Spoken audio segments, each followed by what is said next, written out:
Welcome to the 2022 Gobblers and Gobblettes Scaled Division. Thank you so much to all of our athletes for signing up to do this competition and supporting our gym. Also, a big, huge thanks to all of our judges and volunteers for volunteering your time. We really could not pull these events off without you. Scaled workout number 1. Establish a max clean, hang clean, and jerk in 10 minutes.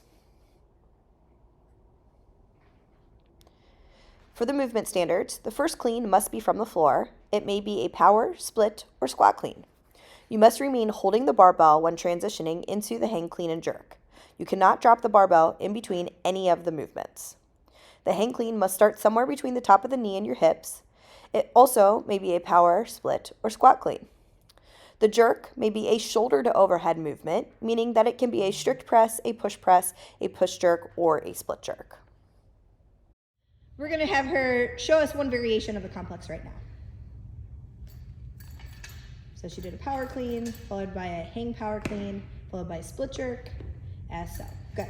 Now we're just going to kind of walk through the individual movements. So the first movement is going to be from the floor, and it can be a power clean, a squat clean, or a split clean. Because we're not requiring a squat clean, you do not have to get your hips below parallel. If you choose to do a split clean, you must bring your feet back together before transitioning into that second hang clean. Go ahead and show us those 3 variations. Power first. Power first. So that's one option.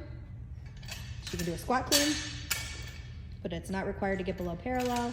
And she can do a split clean, bringing those feet back together before moving into that hang clean. Okay. All right. Okay guys, we're gonna have her break down the hang clean now, but one thing we do wanna point out is after that initial first clean, you cannot drop the bar. You've got to hang onto it before going into that hang clean. It's gonna be the same options. So she's gonna go into a hang power clean. A hang squat clean would be an option. Again, not forced to go below parallel, but you can, or a hang split clean if needed. Bringing those feet back together before transitioning into the next rep. Okay, we're going to be demonstrating the shoulder to overhead, which will be directly following the hang clean. So we're going to have Taylor do the hang clean first. She cannot drop the bar. She's got to go right into it. So from here, she could either do a strict press, a push press, a push jerk, or a split jerk. If you split, you got to bring your feet back together before lowering the bar back down. Some key points for the complex. There will be an empty male and female bar in the lane with weights at the front of the lane. If the female prefers the male bar or vice versa, that is up to them. You do not have to use both bars. Only one partner may be working at a time. However, both partners may help load weights throughout the 10 minutes. Your judge may not help load weights.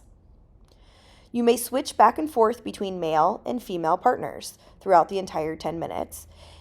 You may leave the barbell not in use loaded. However, the barbell not in use must be pushed to the front of the lane, clearly out of the way of the lifting athlete. In addition to this, any unused weights must remain in the weight staging area at the front of the lane while the athlete is lifting. You must have colors on the bar when attempting a lift. And if any of these rules are not followed, your judge or head judge has the right to no rep a good lift. We want everyone as safe as possible throughout this max lift. All right, guys, we are talking about workout number 1 for our scale division. The weights that you see here are the weights that you are going to be provided. So we have a pair of 45s, a pair of 25s, a pair of 15s, 2 pairs of 10s, a set of 5s, a set of 2.5s. And at 3, 2, 1, go. Taylor's going to represent our female athlete. Both partners, Megan's going to represent our male athlete in this scenario, can be loading the weights. So she's going to go ahead and load this up. Notice that they grab the clips. The clips do have to be put on. And then Taylor's going to go ahead and start the complex, which is going to be the clean from the floor, a hang clean, and then some sort of shoulder to overhead combination. Okay, just for, good job.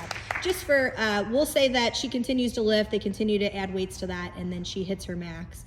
At this point, she's gonna allow her partner to take over, which is gonna be Megan, who's representing our male athlete.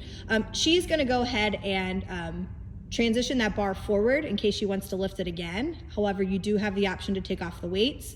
They're gonna move that male bar out of the way. and bring it back in here, and they can begin lifting it. Now, one question that came up is, can the male hit the female bar before transitioning to that male bar just to get some warm-up reps? Absolutely. They can be going back and forth. You do not have to have one person go the whole time and then switch. You can be going back and forth. You can use the bars however you want.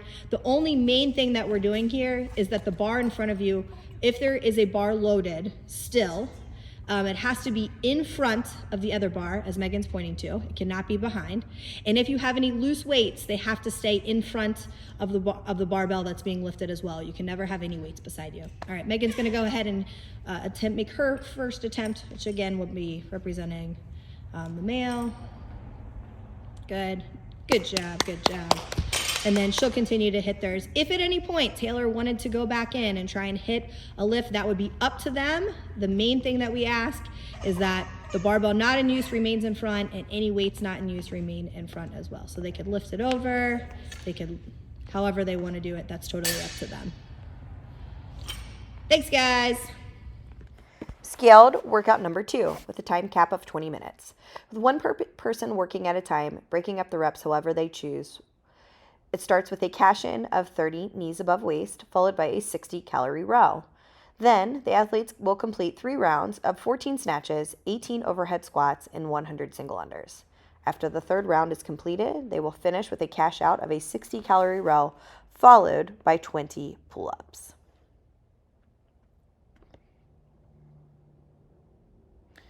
The movement standards for the rowing. The monitor on the rower must be set to 0 calories at the beginning of each 60-calorie row.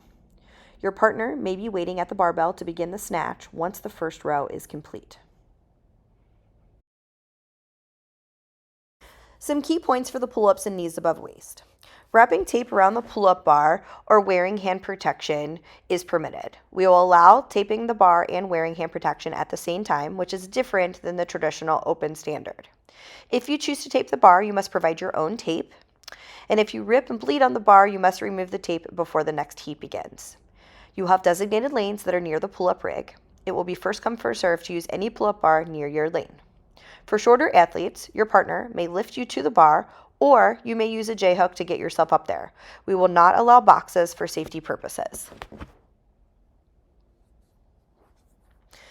Movement standard for the pull-up. The athlete must start each rep with arms fully extended and feet off the floor. Any style of pull-up or grip is permitted, and the rep is credited when the athlete's chin breaks the horizontal plane of the bar. Okay, Taylor's going to demonstrate a pull-up here. For this, it can be any style. She can do strict, she can do kipping, she can do butterfly. We're just looking for full extension of the arms at the bottom, and then chin clearly over the bar at the top, no matter which style you choose. Thank you. Movement standard for the knees above waist. The athlete must begin by hanging from the pull-up bar with the arms extended and feet off the floor. The heels must be brought back behind the vertical upright. Any grip is permitted. The rep is credited when the athlete's knees rise above the hips.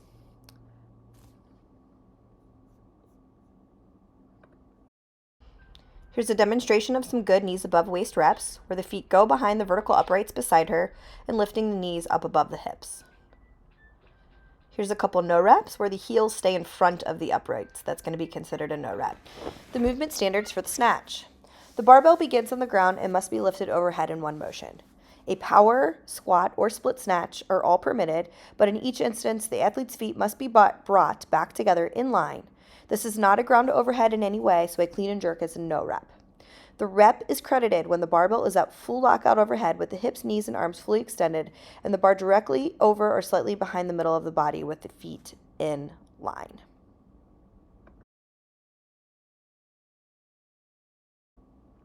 Key points for the snatch.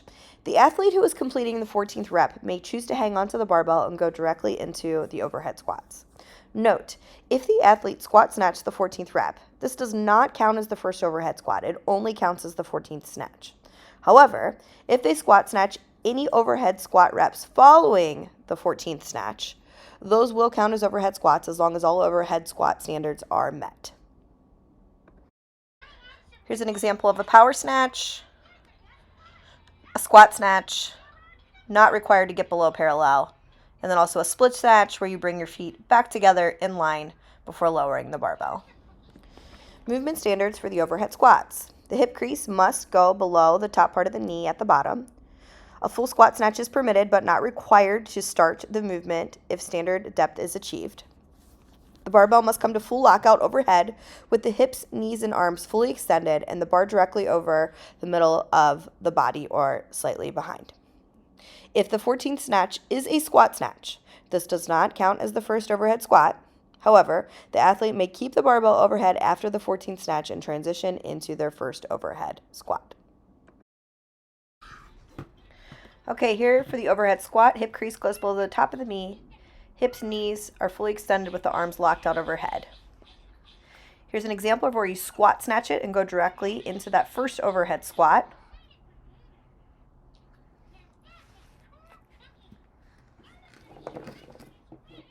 Here's an example of some no reps where the knees and the hips are not extended. Some no reps, not getting below parallel. Also, not having those arms locked out at the top. The movement standards for the single unders. This is a standard single under in which the rope passes under the feet once for each jump. The rope must spin forward for the rep to count. Only successful jumps are counted, not attempts.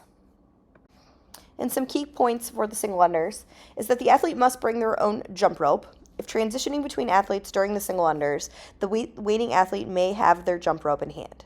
Upon completion of the 100th rep in the round, the other athlete may be waiting at the barbell to begin the next round. Upon completion of the third round, the waiting athlete may already be sitting on the rower waiting to begin.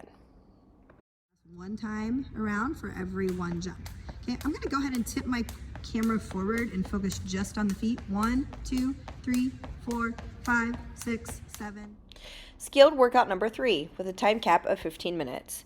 Partner number 1 will complete the first round, and then partner number 2 will complete round 2. They will alternate back and forth between rounds until the WOD is complete or until the time cap is reached. The workout is 8 rounds of 8 deadlifts, 8 burpee box jump or step overs, and 8 hand release push-ups.